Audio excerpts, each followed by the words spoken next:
Eu não quero só informar sobre Deus, eu quero transmiti-lo. Eu quero que as pessoas recebam quem Ele é. Então, antes de estudar sobre Deus, contemple a sua formosura e aprenda no seu templo. O Espírito Santo te unge. Quem te prepara é a igreja, mas é o Espírito que te unge. E o salmista disse: uma coisa eu pedi. Irmãos, quando formos pessoas de uma coisa só, todas as outras coisas encontrarão lugar na nossa vida.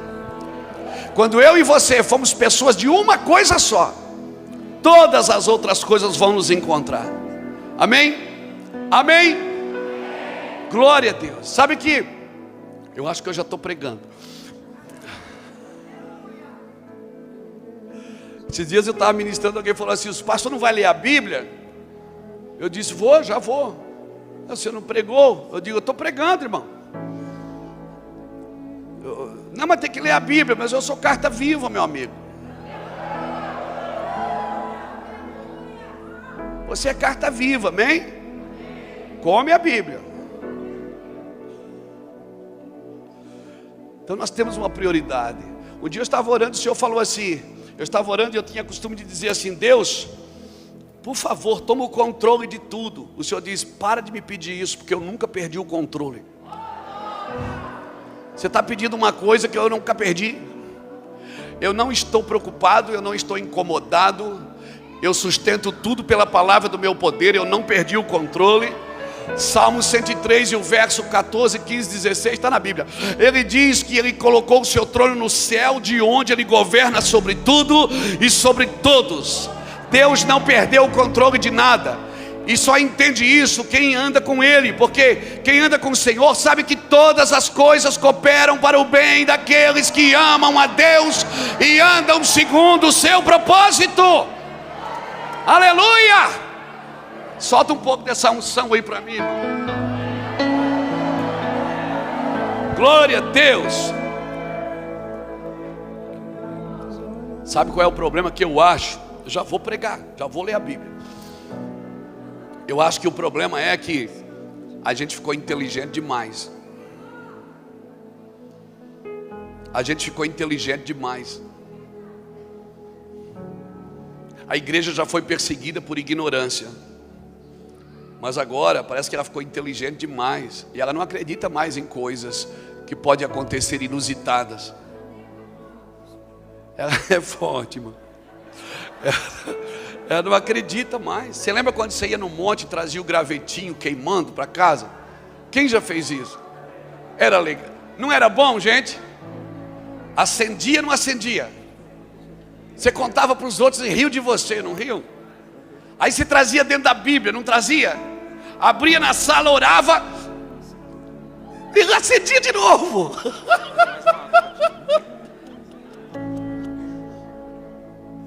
Não era assim, você era tão inocente, parecia que os animais falavam com você, não era? Você via Deus em tudo, não via?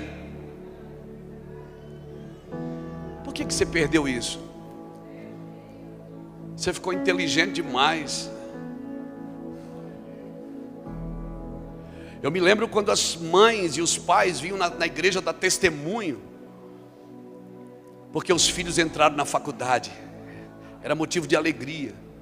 Hoje os filhos vão para a faculdade, os pais vêm fazer campanha na igreja para não desviar. Porque parece que Platão, Sócrates, Freud está falando mais da cabeça das pessoas do que Abraão, Isaac, Jacó, do que o Espírito de Deus, do que Davi. As pessoas se encantam mais pelas histórias do Saci Pererê do que a história de Davi. O que aconteceu com a gente, irmãos? A gente ficou muito sábio, muito inteligente. Hoje, para Deus fazer um milagre, Ele tem que explicar, senão a gente não acredita. Jesus cura as pessoas e os outros não acreditam. Não acreditam. O cara ora para uma coisa acontecer, quando acontece ele diz: sangue de Jesus tem poder. Ele fica com medo do inusitado. Será que a gente não ficou sábio demais? Inteligente demais?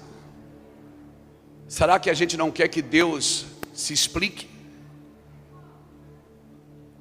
Irmão, Deus é Deus. Ele vai fazer o que Ele quiser, quando Ele quiser, da hora que Ele quiser, do jeito que Ele quiser. Eu acho que a igreja perdeu muita voz, porque a igreja na realidade o mundo só tem voz aonde a igreja se calou. Sabe por que Daniel tinha voz em Babilônia? Porque Babilônia não tinha voz em Daniel. Você sabe por que José tinha voz no Egito? Porque o Egito não tinha voz em Daniel, em José. Deus te colocou na terra para remir a terra, meu amigo. Para remir essa terra. Só a igreja pode transformar essa terra. É a única instituição constituída por Deus que pode transformar a vida das pessoas. O cristianismo é o que pode transformar a vida das pessoas. E eu posso muito bem, muitas vezes, pregar a Bíblia sem pregar o cristianismo, sem pregar sobre Cristo. Então nós vamos começar hoje uma jornada. E a minha oração é que você fique desidratado nesses dias. Que você se encontre, que você comece que Deus desorganize na sua vida tudo que você pensa estar organizado. E que Deus organize tudo que você acha que está desorganizado. Porque é justamente assim, a gente organiza, mas tem uma ordem de Deus. Deus gosta da organização porque Ele é um Deus organizado. Mas por favor, se organize, estude, se prepare, afie as suas ferramentas, mas deixa um hiato no meio, para quando Deus precisar tirar você dali, para viver o inusitado com Ele, coisas sobrenaturais. Nós estamos entrando, irmãos, isso não é chavão de pregador.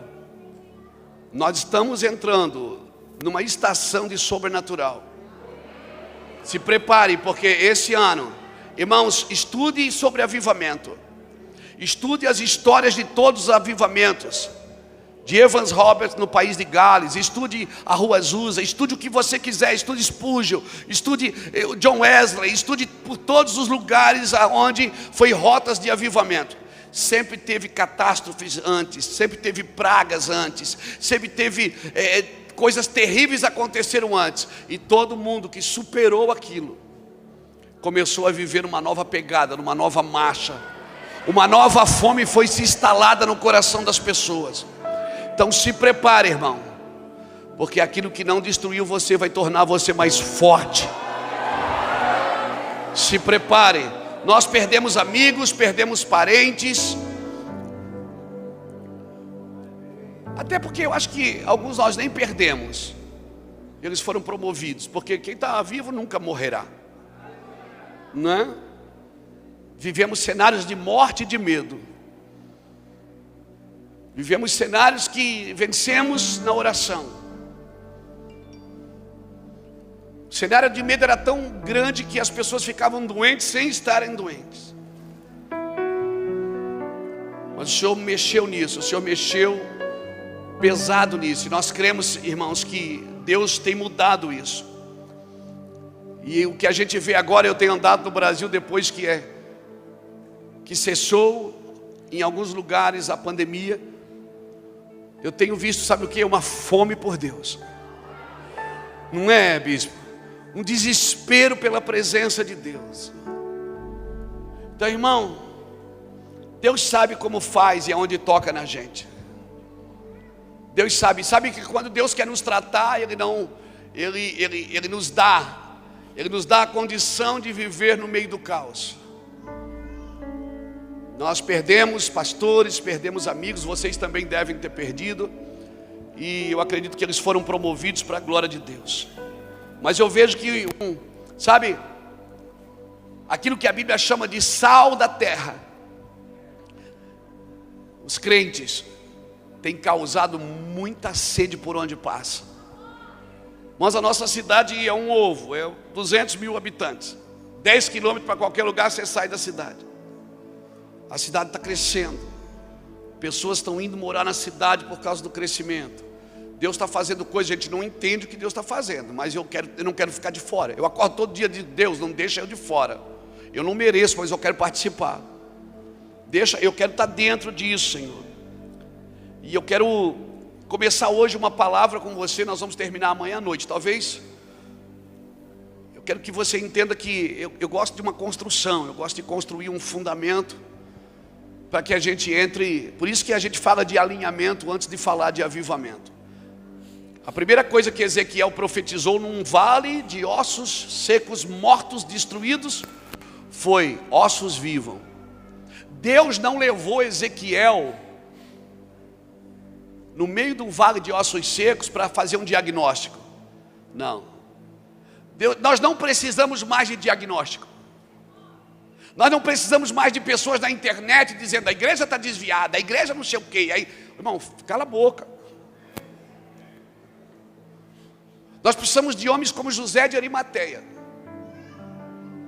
que vão diante de Pilatos dizer: dá o corpo morto de Cristo para mim. Porque o corpo, enquanto está vivo, todo mundo quer o corpo. O corpo vivo faz milagre, abençoa, multiplica. Todo mundo quer o corpo. Mas quando o corpo morreu, todo mundo saiu de perto. Mas um homem foi lá e disse: dá o corpo para mim. Dá o corpo para mim. A Bíblia diz que ele lavou o corpo. A Bíblia diz que ele perfumou o corpo. E a Bíblia diz que ele envolveu o corpo no lençol de linho fino. E linho na Bíblia são os atos de justiça dos santos, Apocalipse 19:7. Agora, quem está a fim de investir no corpo morto de Cristo? Quem acredita que Ele vai ressuscitar. Quem acredita que Deus vai fazer junção, que Deus vai levantar homens e mulheres incendiados. Já começou, tá, irmão? Não vai não, porque já começou. Eu já vejo uma pequena nuvem do tamanho da mão de um homem, e este é um sinal que algo vai acontecer sobrenatural. Eu já vejo um desespero no viés do evangelho. Eu já vejo um desespero em muitas denominações, uma fome por Deus. Aleluia. As pessoas não estão correndo mais atrás de posições de liderança, elas estão correndo atrás de Cristo. Aleluia. Glória a Deus. Glória a Jesus. Faz chover. Eu creio nisso, irmãos. Eu creio nisso. Com portas do céu. Há uma fome desesperadora nesses dias na igreja do Senhor. Muitos de nós estão saindo da fila da bênção e estão entrando na fila do propósito. Muitos de nós não estamos indo na casa do Senhor buscar mais nada. Nós estamos indo como um sacrifício vivo, santo e agradável a Deus. Estamos entregando os nossos corpos, os nossos ministérios, os nossos